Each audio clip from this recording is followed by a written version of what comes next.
ومنهم من يقول ربنا أولئك لهم فيها وحولها.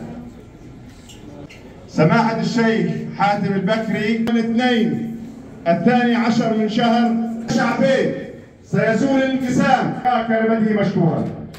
على أن العناقة واللقاء بين غزة والقدس وغزة ونابلس وغزة وجنين بجهادها وغزة وبلاطة وغزة وحوار وغزة ودرمس عية وغزة بكل ما حولها والضفة اليوم.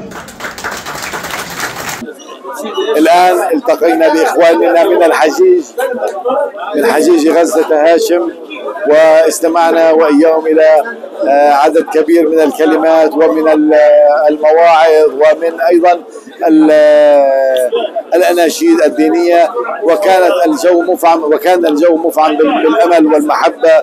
ومن خلال هذا اللقاء الجميع يؤكد على أن الشعب الفلسطيني شعبا واحدا، وأن الشعب الفلسطيني ملتف جميعه نحو راية واحدة وهدف واحد، وإن شاء الله نرى في العام القادم أيضا ألفة وانتهاء لهذا الانقسام. هذا ما عليه الجميع وهذا ما يتمناه الجميع، وهذه أيضا هي رسالة الرئيس محمود عباس أبو مازن الذي أوفدنا وأوفدني أنا شخصيا حتى أكون مع إخواني جميعا في غزة والضفة، وأن وزارة الأوقاف هي تمثل الكل الفلسطيني، وهي تبعث برسالة واحدة تمثل الكل الفلسطيني.